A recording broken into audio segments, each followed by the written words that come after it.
میں نے बेटी की शादी के लिए जो रकम जमा कर रखी थी, वो बेटों के कहने पर उन्हें उठाकर दे दी। बेटों ने कहा वो इन पैसों से कारोबार करके अपनी बहन की शादी धूमधाम से करेंगे, लेकिन बेटों ने बहन की शादी ना की और अपनी बीवियों के कहने पर मेरी करियाने की दुकान भी खा गए। तब मैं बेटों से अलग हो गया। मेरी बेटी बिरयानी बनाती और मैं डिलीवरी करता।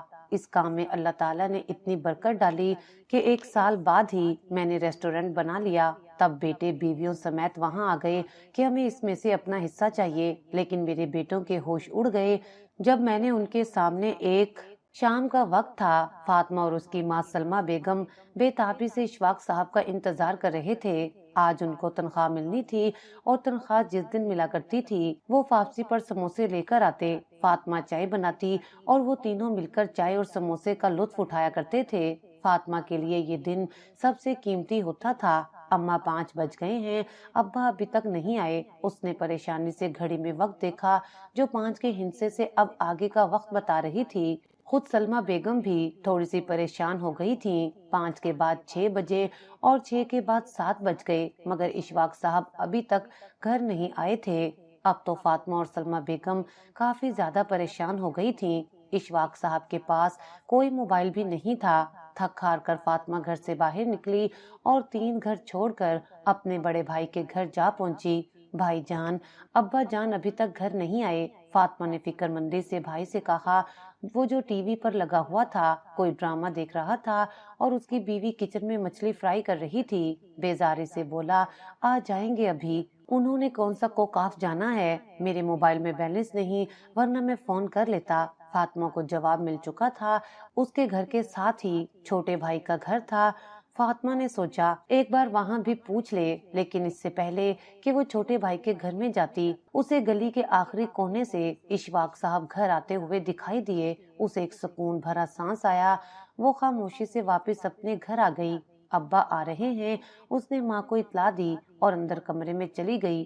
थोड़ी देर बाद इशफाक साहब घर आ गए थे, मगर खिलाफे मामूल उनका चेहरा बुझा हुआ था और माथे पर परेशानी भरी शिकने नजर आ रही थी। क्या बात है, आज आप कुछ चुप चुप से हैं और परेशान भी। सब खैरियत तो है? आज इतनी देर भी लगा दी। सलमा बेगम ने पानी का गिलास उनकी जानिब बढ़ाया तो इशफाक साहब कुछ देर तो खामोश रहे और फिर हल्के से बोले, मेरी नौकरी खत्म हो गई है, कंपनी दिवालिये में जा रही थी। आज सबको तनख्वाहें देने के बाद मालिक ने कंपनी को किसी दूसरे के हाथ फरोख्त करने का फैसला दे दिया था। नया मालिक अपना सारा स्टाफ अपने साथ लाएगा, इसलिए हम सब अब फारिग हो गए हैं। इशफाक साहब की बात थी या गोया कोई बम। सलमा बेगम और फातिमा के ऊपर तो जैसे आसमान ही टूट पड़ा था। घर के तमाम अखराजात इशफाक साहब की मामूली सी तनख्वाह में ही बड़ी मुश्किल से पूरा हुआ करते थे। अब अगर वो तनख्वाह भी ना आई तो उन्हें तो खाने पीने के भी लाले पड़ सकते थे। लेकिन इशफाक साहब, हमने अगले साल फातिमा की शादी करनी है। आपको पता है ना, जहाँ इसका रिश्ता तय हुआ है वो लोग बार बार तारीख पर तारीख मांग रहे हैं, लेकिन हमने सिर्फ जहेज ना होने की वजह से उन्हें टाल रखा है। अब क्या होगा? सलमा बेगम ने परेशानी से कहा था। इशफाक साहब कुछ देर सोचते रहे और फिर बोले, फिक्र मत करो, हमें निकालने के साथ ही कंपनी ने चंद लाख रुपए हर मुलाजिम को दिए हैं। मुझे भी 3 लाख रुपए मिले हैं। इस 3 लाख रुपए में से मैं कोई दुकान डाल लेता हूँ जिसकी आमदनी से घर भी चलता रहेगा और मैं फातिमा का जहेज भी बना लूंगा। इशफाक साहब की बात में दम था। सलमा बेगम को ये बात अच्छी लगी, कम से कम कोई उम्मीद तो थी। इशफाक साहब ने घर के तीनों कमरों में से एक कमरा जिसका दरवाजा बाहर की सिमत खुलता था, उसमें से सारा सामान निकाल कर घर के अंदर रखा और उसे अपनी दुकान की शक्ल दे दी। 3 लाख रुपए अच्छी खासी रकम थी। उन्होंने दुकान में बहुत सारा सामान डलवा लिया। मोहल्ले के लोगों ने नजदीकी एक बड़ी और अच्छी दुकान देखी तो अक्सर लोग इशफाक साहब की दुकान से आकर खरीदारी करने लगे।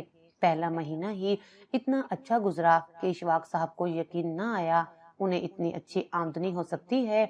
दुकान में अभी काफी माल मौजूद था। इशफाक साहब अपनी दुकान से रकम उठाकर घर ला रहे थे और सोच रहे थे कि आज ये पैसे फर्नीचर वाले को दे देंगे ताकि उसका एडवांस अदा हो जाए। उन्होंने मोहल्ले का एक छोटा लड़का अपनी गैर मौजूदगी में दुकान पर बिठा रखा था। जल्दी खाना दे दो सलमा बेगम, दुकान पर ग्राहकों का रश है, मुझे वहां जाना है। अभी वो खाना खा ही रहे थे कि अचानक दरवाजा बजा और हड़बड़ाता हुआ दुकान पर बैठने वाला छोटा सा लड़का घर में दाखिल हुआ। इशफाक अंकल, इशफाक अंकल, आपका बड़ा बेटा मुदस्सिर दुकान से बहुत सारा सामान उठाकर ले जा रहा है। मैंने उसे रोकने की कोशिश की, लेकिन उसने मुझे एक थप्पड़ मारा और बोला, ये मेरे बाप की दुकान है, मैं यहाँ से जो चाहूँ उठाऊं, कोई मुझे नहीं रोक सकता। इशफाक साहब को हैरत सी हुई। दोनों शादीशुदा बेटों ने पलटकर कभी उनकी खबर तो ना ली थी। जब से अलग हुए थे तब से उन्होंने कभी मुसीबत में भी माँ बाप की मदद ना की थी। तो फिर आज मुदस्सिर दुकान पर क्या करने आया था? जल्दी जल्दी खाना खत्म करके इशफाक साहब अपनी दुकान पर पहुंचे तो उनके कदमों तले से जमीन निकल गई, क्योंकि वो दुकान जहां अच्छा खासा माल मौजूद था वो किसी बंजर जमीन का मंजर पेश कर रही थी। चीनी के बोरे खाली हो चुके थे, आटा जितना था वो सब का सब मुदस्सिर अपने घर ले जा चुका था। दालें मिसाले यहाँ तक के शैम्पू और टूथपेस्ट के भी कई कई डब्बे मुदस्सिर अपने घर ले गया था। इशफाक साहब को सख्त गुस्सा आया। उन्होंने उसी वक्त दुकान बंद की और सीधा अपने बेटे मुदस्सिर के घर जा पहुंचे। वहां जाते ही उन्हें हैरत का शदीद झटका लगा। दुकान से लाया हुआ सारा सामान चारपाई पर ढेर था। वो उनके घर के महीने के राशन से कहीं ज्यादा का सामान था। ये सब क्या है मुदस्सिर? तुम मेरी दुकान से सामान उठाकर क्यों लाए हो? तुम्हें पता तो है कि मैं उस दुकान से बड़ी मुश्किल से पैसे कमा कर फातिमा का जहेज बना रहा हूँ। इशफाक साहब ने सख्त लहजे में कहा। मुदस्सिर मुस्कुराता हुआ चारपाई से उठा। अरे गुस्सा क्यों कर रहे हैं अब्बा जान, सिर्फ फातिमा ही आपकी बेटी नहीं है, मैं भी आपका कुछ लगता हूँ। जायदाद में हिस्सा देकर फारिग कर दिया तो इसका मतलब हमारा आपसे हक खत्म हो गया है? नहीं, ऐसा नहीं है। मेरे पास राशन खरीदने के पैसे कम पड़ रहे थे, इसलिए मैं आपकी दुकान से सामान उठा लाया हूँ और अगले महीने भी आऊंगा, क्योंकि जब मेरे बाप की दुकान है तो मैं क्यों गैरों की दुकान से सामान लूं? मुदस्सिर की बात पर इशफाक साहब झुंझला गए। तो फिर मुझे उसकी रकम भी तो अदा करो। इशफाक साहब की बात पर अचानक मुदस्सिर गुस्से हो गया। जरा सी चीजें उठाकर क्या ले आया हूँ, आप तो मेरे हलक में से निवाले खींचने लग गए हैं। कैसे बाप हैं आप, लालची और खुद गर्ज। मेरे मासूम बच्चे अगर चंद निवाले खा लेंगे तो आपका क्या जाएगा? नहीं दूंगा मैं ये सामान वापस, और ना ही मैं आपको कोई पैसे दूंगा। चले जाएं आप मेरे घर से। मुदस्सिर की बदतमीजी पर इशफाक साहब बेबसी से अपने घर वापस आ गए। मगर ये तो सिर्फ इब्तिदा थी। इशफाक साहब को दुकान से जो रकम हासिल हुई थी वो फर्नीचर वाले को देने की बजाय दोबारा दुकान में माल डलवा लिया। मगर उनके बेटों ने तो वतीरा ही बना लिया था। जो ही वो खाना खाने के लिए घर आते, मुदस्सिर या छोटे शबीर में से कोई भी दुकान पर जाता और उन्हें जिस चीज की भी जरूरत होती वो उठाकर घर ले जाते। दोनों पूरे पूरे महीने का राशन इशफाक साहब की दुकान से उठाने लगे। वो छोटा लड़का अगर उन्हें मना करने की कोशिश करता तो वो उसे थप्पड़ों से सुर्ख कर देते। इशफाक साहब शदीद बेजार हो चुके थे। वो उन्हें मना करते, लेकिन उनके बेटे सर चढ़कर बदतमीजी करने लगते। दुकान का हाल खराब होता जा रहा था। वो उजाड़ लगने लगी। लोग दुकान पर आते, मगर इशफाक साहब के पास उन्हें मुहैया करने के लिए सामान न होता तो वो तंग होकर वापस चले जाते। दुकान की आमदनी महदूद होने लगी। सामान न होने की वजह से इशफाक साहब शदीद परेशान थे। दूसरा महीना शुरू हुआ तो इशफाक साहब के पास इतने भी पैसे न थे कि आटा और चीनी ही दुकान में डलवा सके। तंग आकर वो अपने बेटों के पास चले गए। मुझे कुछ रकम दो, मुझे दुकान में सामान डलवाना है, वरना मेरी दुकान ठप हो जाएगी और मैं ऐसा नहीं चाहता। उन्होंने पहले छोटे शबीर से कहा। उसने उसी महीने अपनी मोटरसाइकिल छोड़कर एक गाड़ी खरीदी थी। वो बेजार शक्ल बनाने लगा। अब आपको पता तो है मैं मामूली सी सरकारी नौकरी करता हूँ। अब मेरे पास इतने पैसे कहाँ से आए कि मैं आपको दुकान में डलवाने के लिए लाखों की रकम मुहैया करूं। माँ बाप सारी उम्र बच्चों को देते हैं, लेकिन आपका अलग हिसाब है। आप तो और थोड़े दिन के बाद दरवाजा पीट कर मांगने चले आते हैं। मेरे पास कोई पैसे नहीं हैं। वो बदतमीजी से कहकर घर से बाहर निकलता चला गया। इशफाक साहब का जी चाहा वो फूट फूट कर रो दे। ऐसे नाफरमान बेटे थे जिन्हें इतना भी एहसास ना था कि उनके घर में जवान कवारी बहन है जिसकी शादी वक्त पर करना जरूरी है। इशफाक साहब दोनों बेटों से मायूस होकर अपना सा मुंह लेकर घर वापस आ गए। दुकान खाली थी। चंद रोज बाद वो मुकम्मल तौर पर बंद हो गई। इशफाक साहब के पास रोजमर्रा के खर्चात के लिए भी रकम ना बची थी। इशफाक साहब परेशान से परेशान तर होते जा रहे थे, लेकिन अभी उनकी आजमाइश मजीद बाकी थी। उस रोज शाम के वक्त फातिमा का होने वाला ससुराल आन पहुंचा। अरे सलमा, कब तक इंतजार करवाओगी? मेरी बूढ़ी हड्डियों में अब दम नहीं है कि मैं पूरे घर के कामकाज करूं। जल्दी से फातिमा को ब्याह कर मुझे दे दो, ताकि मैं तो सुकून से बैठकर खाना खा सकूं। फातिमा की होने वाली सास नखुवत से कहती हुई चारपाई पर बैठ गई थी। सलमा बेगम भी शर्मिंदा सा होने लगी। जहेज की जो लिस्ट आपने दी थी, अगर आप उसके मुताबिक सामान ना मांगे तो हम कल ही फातिमा की शादी कर दें, लेकिन जहेज का सामान बनाने में काफी वक्त लगता है, इसलिए ही तो हमने वक्त मांगा है। सलमा बेगम ने कहा तो सास यकदम जैसे उछल पड़ी। हाय, तुमने अभी तक जहेज नहीं बनाया? चंद महीने पहले जब मैं आई थी तो तुमने कहा था बस 2-3 महीने में ही हम फर्नीचर और सारे इलेक्ट्रॉनिक्स खरीद लेंगे। तुम तो अभी तक हाथ पर हाथ धरे बैठी हो। क्या बेटी को ब्याहना नहीं है? और भाई बात सुनो, 6 महीने बाद मैं बारात लेकर आ जाऊंगी। तब ये ना कहना कि हमारे पास देने के लिए फूटी कौड़ी नहीं। और हाँ, मेरे बेटे ने कहा है कि उसे जहेज में 10 तोले सोने का सेट भी चाहिए, वरना उसकी दोस्तों में नाक कट जाएगी। फातिमा की होने वाली सास नखुवत से कह रही थी। सलमा की आंखें फटी की फटी रह गईं। 10 तोले सोने का सेट, पहले ही घर में रोटी के लाले पड़े थे। ऐसे में फातिमा का जहेज तो किसी सूली की तरह उनके सर पर लटका हुआ था। मगर सलमा न चाहते हुए भी हामी भर बैठी थी। लड़का अच्छी कंपनी में मुलाजमत करता था, उसकी अपनी गाड़ी थी, छोटी सी फैमिली थी। सलमा को लगता था कि फातिमा यहाँ पर खुश रहेगी। उसने जैसे तैसे करके फातिमा की सास को राजी करके भेज दिया कि 6 महीने बाद वो लोग शादी की तारीख दे देंगे। लेकिन अब वो और इशफाक साहब हद से ज्यादा परेशान हो चुके थे। अब्बा खाना खा ले। फातिमा ने बिरयानी से भरा ट्रे इशफाक साहब के सामने रखा तो वो चौंक गया। गोश्त कहाँ से आया? घर में तो सब्जी लाने के पैसे नहीं थे।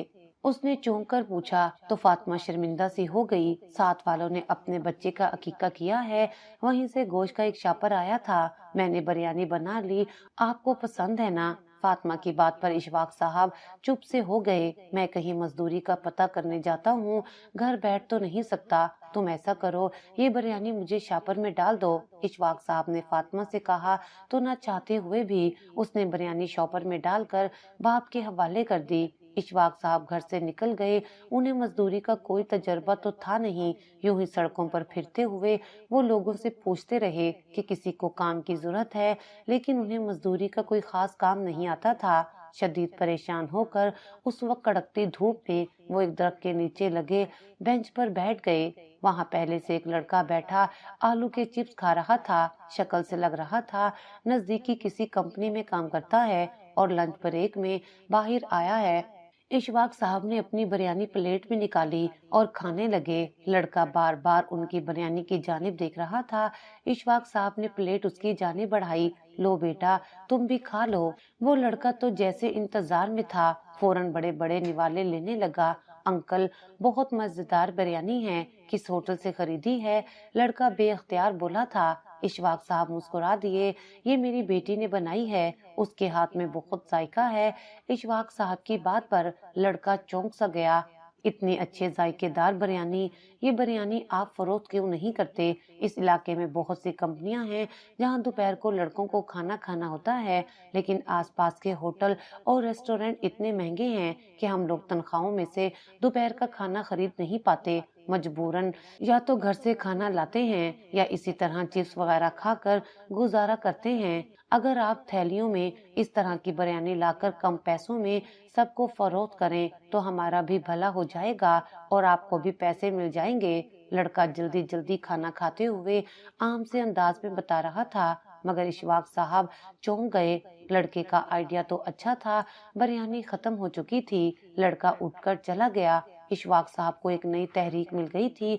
वो पुख्ता इरादे के साथ घर वापस आ गए। अगले दिन उन्होंने अपने एक दोस्त से कर्ज लेकर फातिमा को गोश्त ला कर दिया। फातिमा तो खाना बनाने में वैसे ही माहिर थी। उसने जल्दी से कई किलो बिरयानी बना डाली। इशफाक साहब को पूरी उम्मीद थी कि उनकी ये बिरयानी बिक जाएगी और ऐसा ही हुआ। वो एक बड़े से शॉपर में बिरयानी के छोटे छोटे से पैकेट बनाकर डालकर उसी इलाके में लेकर गए। वो लड़का उन्हें उसी दरख्त के नीचे मिल गया। वो मुस्कुरा रहा था। इशफाक साहब ने कम पैसों के ओझ एक एक बिरयानी का शॉपर कई लड़कों में तकसीम कर दिया। वो लड़का भी अपने साथ अपने दोस्तों को लाया था। थोड़ी ही देर में बिरयानी के सारे शॉपर फरोख्त हो चुके थे, मगर मजीद लोग इशफाक साहब से बिरयानी की डिमांड कर रहे थे। इशफाक साहब को बहुत खुशी हुई। एक दिन में उन्हें अच्छी खासी आमदनी हो गई थी। अगले दिन फिर उन्होंने इसी तरह किया। चंद दिन गुजरे तो इशफाक साहब की धूम पूरे इलाके में मच गई। जहाँ छोटे बड़े सारे वर्कर्स ही लंच ब्रेक में उनकी बिरयानी का इंतजार करते रहते। इशफाक साहब खुद तो बूढ़े थे, वो इतनी भाग दौड़ नहीं कर सकते थे। थक हार कर उन्होंने एक छोटा सा लड़का अपने पास मुलाजिम रख लिया, जो दोपहर के वक्त एक थैले में बिरयानी के शॉपर वहां ले जाता और सारे लड़कों में तकसीम करके पैसे लाकर इशफाक साहब को दे देता। आमदनी इशफाक साहब की सोच से कई ज्यादा थी। फातिमा भी बेहद खुश थी कि वो बाप की कमाई में उसका साथ दे रही है। अब्बा, मैंने परसों नफीसा को देखा था। उसने फोन पर खाने का ऑर्डर दिया और थोड़ी देर बाद एक लड़का मोटरसाइकिल पर खाना लेकर आ गया था। मैंने पूछा तो उसने बताया, इस तरह खाना होम डिलीवर करते हैं, आप भी ऐसा कोई सिस्टम कर लें। बेटी की बात पर इशफाक साहब ने उससे सारे तरीके कार का पता करवा लिया और उन्हें हैरत हुई। तरीका तो बहुत आसान था। अब फातिमा मजीद कई चीजें पकाने लगी थी। सलमा बेगम भी उसका साथ देती। सारा दिन ही वो दोनों मसरूफ रहती, लेकिन शाम तक उनके पास इतने पैसे इकट्ठे हो जाते कि वो सब हैरान होते। आधी रात तक भी उनके पास मुख्तलिफ ऑर्डर्स आते रहते। यहाँ तक कि इशफाक साहब को कहना पड़ता कि अब उनका किचन बंद हो चुका है। दिन हफ्तों में बदलने लगे और हफ्ते महीनों में। इशफाक साहब ने इतने पैसे कभी अपनी नौकरी से ना कमाए थे, जितने उन्हें ये खाना फरोख्त करके पैसे मिलने लगे थे। वो लाखों के मालिक बन गए। जदीद तर्ज के खाने पकाने के आलात उन्होंने घर में जमा कर लिए थे। फातिमा का जहेज भी आधे से ज्यादा बन चुका था, मगर फातिमा मुतमईन नहीं थी। अब्बा, अगर मैं चली गई तो आप दोनों फिर सड़क पर आ जाएंगे, एक एक रोटी के निवाले को तरसेंगे। क्या इससे बेहतर नहीं है कि हम इस खाने पकाने के काम को अच्छे कारोबार की शक्ल दे दें? फातिमा की बात पर इशफाक साहब सोच में पड़ गए। खुद वो भी तो आजकल यही सोच रहे थे। कुछ देर सोचो विचार के बाद उन्हें आइडिया आ ही गया। उनके घरों के 2 कमरे के सामने वसी सहन था, जहाँ के छोटे कमरों को उन्होंने पहले दुकान की शक्ल दी थी। उन्होंने मकान के आधे हिस्से में दीवार उठाई और पिछला हिस्सा रिहाइश के लिए छोड़कर आगे वाले हिस्से में एक छोटा सा रेस्टोरेंट बना दिया। तामीर पर काफी खर्च आया, लेकिन इसके बावजूद पहले ही हफ्ते में रेस्टोरेंट से इस कदर आमदनी हुई कि इशफाक साहब रुपया संभालते संभालते हैरान हो गए। वो बेहद खुश थे। उन्हें यकीन नहीं आ रहा था कि जिस बेटी को वो सिर्फ जहेज की खातिर घर में बिठाए हुए थे, वो इस कदर अक्लमंद और ज़हीन थी कि आज उसके बनाए हुए खानों की बदौलत उनका एक शानदार कारोबार चल निकला था। अब रेस्टोरेंट में खाना पकाने वाले कई अफराद थे। सारा दिन ग्राहकों की एक कतार लगी रहती। इशफाक साहब ने बाहर कुर्सियां मेजें लगाकर लड़कों के बैठने का इंतजाम कर दिया था, जबकि अंदर कमरों में एक शानदार सा फैमिली हॉल भी बना दिया था। बैठे बिठाए वो एक इंतहाई मालदार इंसान बन गए थे। घर में रुपए पैसे की रेल पेल होने लगी तो अलग घरों में रहते बेटों के मुंह में भी पानी भरने लगा। वो दोनों सर जोड़कर बैठ गए। अब्बा के पास सही माल जमा हो गया है। जब अब्बा का इतना अच्छा बनाया कारोबार है तो हमें क्या जरूरत है छोटी मोटी नौकरियां करने की। दोनों यही सोच रहे थे और फिर आखिरकार एक रोज बड़ा मुदस्सिर और छोटा शबीर दोनों ही रेस्टोरेंट आ पहुंचे। उस वक्त एक ग्राहक अपने पिछले पूरे महीने के बिल की अदायगी इशफाक साहब को कर रहा था। उसने रकम देने के लिए इशफाक साहब की जानिब बढ़ाई, लेकिन मुदस्सिर ने लपक कर वो रकम थाम ली। अरे, मैं भी इनका बेटा हूँ, इस कारोबार पर मेरा भी तो हिस्सा है। रकम बाबा को देने की बजाय आप मुझे भी दे सकते हैं। खुश इखलाक अंदाज में कहते हुए उसने पैसे लपेट कर अपनी जेब में डाल लिए। इशफाक साहब के माथे पर बल पड़ गए। छोटा शबीर भी होटल के मुलाजमीन से हाथ मिलाते हुए अपना तारुफ करवा रहा था। अब्बा जान, हमने फैसला कर लिया है। अब हम अपनी अपनी नौकरियों पर नहीं जाएंगे, बल्कि आपके साथ कारोबार में हाथ बटाएंगे, क्योंकि आप बूढ़े हो रहे हैं और इतना बड़ा कारोबार अकेले आप नहीं संभाल सकते। हमें आपकी फिक्र है। बड़ा मुदस्सिर चापलूसी भरे अंदाज में कह रहा था। इशफाक साहब मुस्कुरा उठे।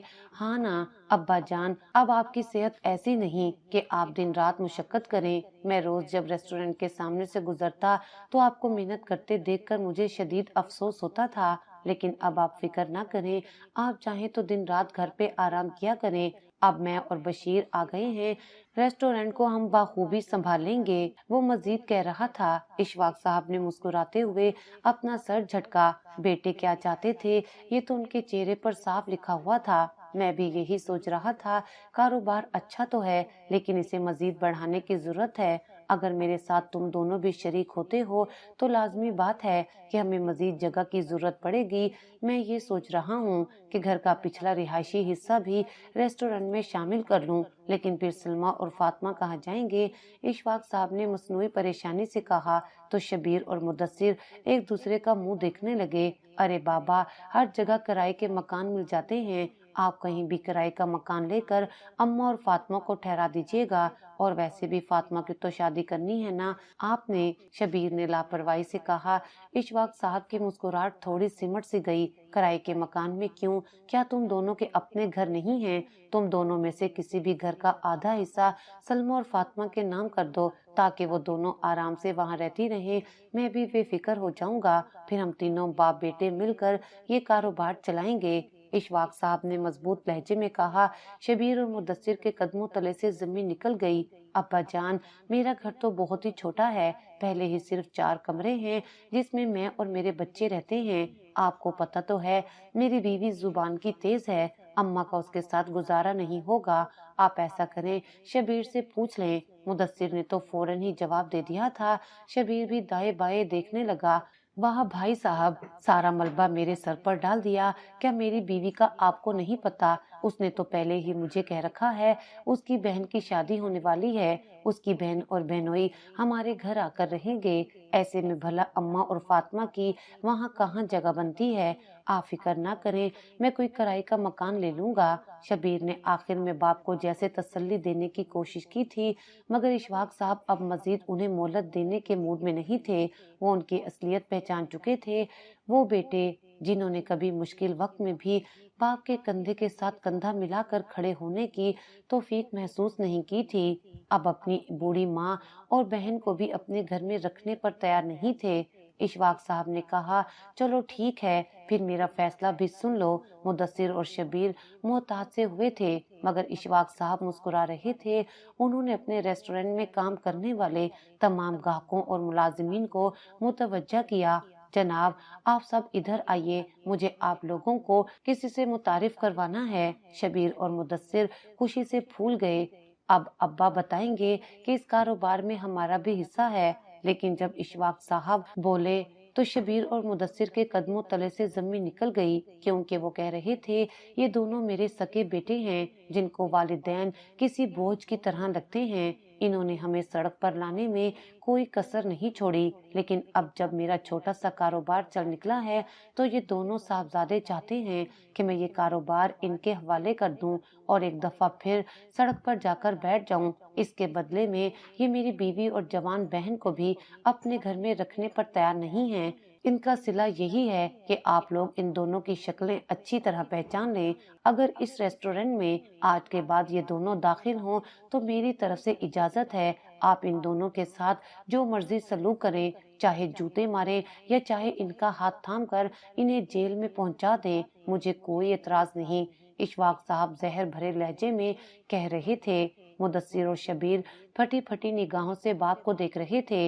ये आप क्या कह रहे हैं अब्बा, आप हमारी बेइज्जती कर रहे हैं। मुदस्सिर भुन उठा, मगर इशफाक साहब ने उसे उंगली से रेस्टोरेंट से बाहर निकल जाने का कह दिया था। वो दोनों लड़के शदीद पछता रहे थे। उन्होंने बाप से माफी मांगने की बहुत कोशिश की, मगर इशफाक साहब अब दोबारा उन्हें मोहलत न देने का फैसला कर चुके थे। मुदस्सिर और शबीर अपना सा मुंह लेकर चले गए तो इशफाक साहब घर वापस आए। फातिमा की सास आई बैठी थी और ललचाई भरी नजरों से फातिमा का जहेज देख रही थी। अरे वाह, इतनी महंगी महंगी चीजें ली हैं, मेरा तो घर भर जाएगा। भाई बस अब जल्दी से शादी की तारीख दे दो और बड़े से हाल में शादी करना, फातिमा को किसी महंगे पॉलर से तैयार करवाना। और हाँ, मेरे लिए सोने के झुमके भी बनवाए हैं या नहीं? फातिमा की सास सलमा बेगम से पूछ रही थी। सलमा बेगम मुस्कुराकर रह गईं। जितनी भी रेस्टोरेंट की आमदनी थी वो सारी फातिमा की सास की फरमाइशों में पूरी होती जा रही थी। घर के हालात बहुत अच्छे तो हो चुके थे, लेकिन ना जाने क्यों उनके दिल को अजीब वसवसा लगा था। फातिमा की सास को सिर्फ रुपए पैसे में दिलचस्पी थी। वो जब भी बात करती तो यही कहती कि उन्हें जल्द शादी की जरूरत है ताकि फातिमा घर जाकर कामकाज कर सके। अभी वो यही सोच रही थी कि उनकी नजर इशफाक साहब पर पड़ी। अरे आप आइए, बैठिए ना, उन्होंने कहा। लेकिन इशफाक साहब पास आकर खड़े हो गए। माफ कीजिए बहन, मैं इस रिश्ते से इनकार करता हूँ। मैं फातिमा की शादी आपके घर नहीं कर सकता। आप लोग रुपए पैसे के लालची लोग हैं। पिछले 2 सालों में आप जहेज की बार बार कई लिस्टें बनवा चुकी हैं। आपके नजदीक मेरी बेटी की कोई हैसियत नहीं है। सोने के सेट महंगे, इलेक्ट्रॉनिक्स और भारी फर्नीचर, ये सब कुछ आपकी डिमांड है। मैं अपनी बेटी की शादी ऐसे लोगों में बिल्कुल नहीं कर सकता।